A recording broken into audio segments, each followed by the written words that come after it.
आज किस्सा सन 1996 के जनवरी महीने में पूज्य गुरु जी की हरियाणा और यूपी के सत्संगों का, जब पूज्य गुरु जी ने पुराने और नए सत्संगियों पर अपार खुशियों की बरसात की।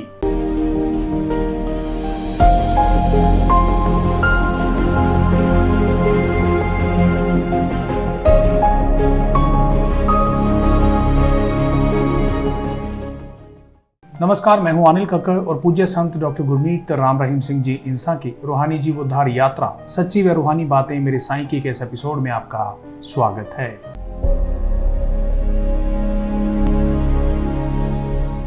बात 2 जनवरी 1996 की है। पूज्य पिता संत डॉक्टर गुरमीत राम रहीम सिंह जी इंसा ने टोहाना में एक प्रेमी के घर पर चाय पानी लिया और उचाना के लिए रवाना हो गए। उचाना जाते जाते शहंशाह पिताजी रास्ते में कुछ लेट हो गए, इसलिए हजूर पिताजी सीधे सत्संग पंडाल में जाकर स्टेज पर विराजमान हो गए। साध संगत ने अपने प्यारे मुर्शिद जी के सत्संग पंडाल में पधारने पर धन धन सतगुरु तेरा ही आसरा के पवित्र नारों से समस्त पंडाल को गुंजायमान कर दिया।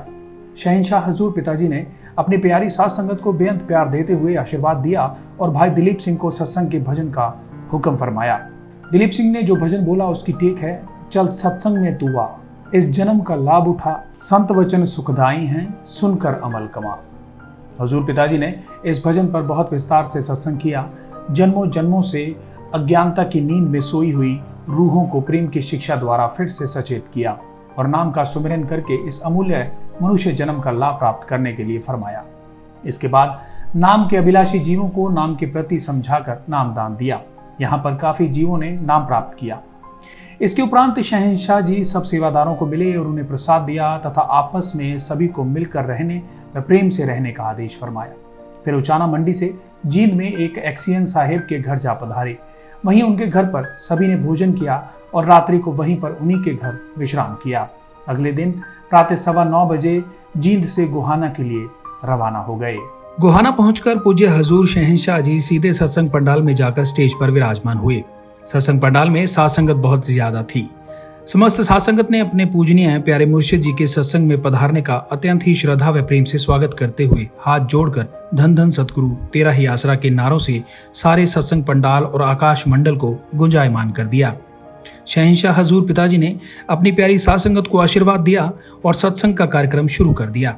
सत्संग के विषय पर जो भजन दिलीप सिंह जी को बोलने का आदेश दिया गया वह भजन था, मानस जन्म किया बर्बाद, करी ना मालिक की है याद, अंत समय वो अंत समय फिर याद कर बड़ा पछताएंगे, फिर पछताएंगे। इस पर बहुत ही प्रभावशाली सत्संग किया। इसके बाद एक भजन शहंशाह जी ने सेवादार बहनों से बुलवाया। उसकी टेक इस प्रकार है, चले इस जन्म को जो बर्बाद करके, बहुत रोएंगे फिर वो याद करके।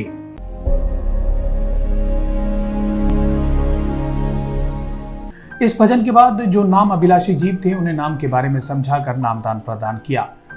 नाम की अनमोल दात 10,000 से ज्यादा जीवों ने प्राप्त की और अपना दुर्लभ मनुष्य जन्म सफल किया।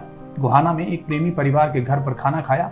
उसके बाद उनके समस्त परिवार की कुशलता पूछी और सभी को प्रसाद दिया। फिर वहां से रोहतक के लिए रवाना हो गए। रोहतक पहुंचकर एक सेवादार के घर चरण टिकाए और उनके सारे परिवार को अपने पास बुलाकर अपने पवित्र प्यार से भरपूर कर दिया। रोहतक से रवाना होकर डेरा सच्चा सौदा आश्रम बरनावा यूपी जा पधारे। वहां पर पूज्य हजूर पिताजी के इंतजार में मजलिस का कार्यक्रम चल रहा था। शहंशाह पूज्य गुरु जी वहां दरबार में पहुंचते ही सीधा मजलिस में जाकर लगी स्टेज पर विराजमान हो गए। वहां गुरु जी ने 4 भजन बुलवाए, जिनमें से एक की टेक है, प्रेम का मस्त प्याला पिए कोई भागो वाला, प्रेम का नशा है महान, तन मन धन कुर्बान। इस भजन के उपरांत सभी साध संगत ने अपनी अपनी प्रार्थना की। पूज्य गुरु जी फरमाने लगे, ऊंची आवाज में नारा लगाने से सभी डरते हैं। तभी माता बहनों ने नारा लगाया तो पूज्य पिताजी फरमाने लगे, बेटा तुम तो सभी शांत रहो बस। हजूर पिताजी के ऐसे फरमाने से साध संगत बेहद प्रसन्न हुई। सभी प्रेमी भाइयों को अपनी अपनी बात कर लेने के बाद फिर माता बहनों की बारी आई और सबने अपने अपने दुखों की बातें करनी शुरू कर दी। कोई कहने लगी, मेरी बहू के 6 लड़कियां हैं, लड़का नहीं है, इसलिए दिन रात करके लड़के के लिए रोती हूँ।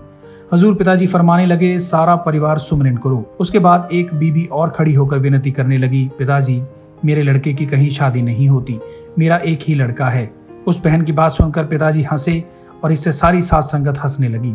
शहंशाह जी उस बहन से कहने लगे, बेटा परतापुर वाले पहलवान की ये ड्यूटी है, वह विवाह शादी वाले बच्चों के नाम लिखता है, वह आज से बिचौलिया बना दिया है।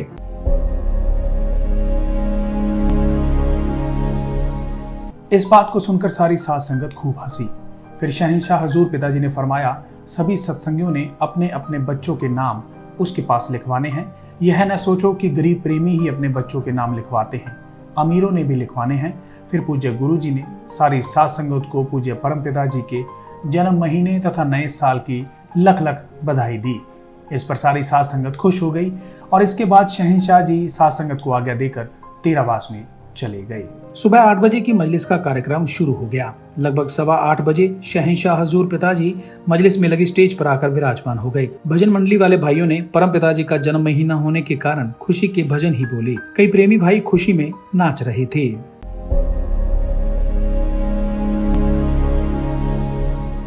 हजूर पिताजी भी पूरी खुश मुद्रा में अपनी प्यारी साध संगत को खुशियों से भरपूर कर रहे थे। चारों तरफ खुशी का आलम छाया हुआ था।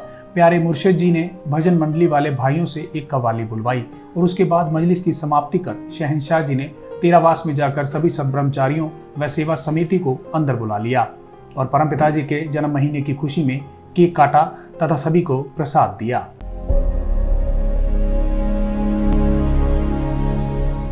यूपी दरबार की शान निराली, जो कोई आए दर पे सवाली, ना कोई जावे यहाँ से खाली, मुंह मांगी मुरादे पावेगा। भजन मंडली ने खूब जन्मदिन के शब्द बोले। अत्यंत ही आनंदमयी नजारा था।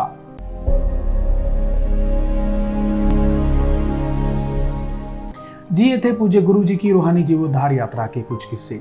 उम्मीद है आपको जरूर पसंद आए होंगे। आप लाइक्स और शेयर लगातार करते रहें तो हमारा मनोबल और बढ़ेगा। हम लगातार आप तक इसी तरह के रूहानी किस्से लाते रहेंगे।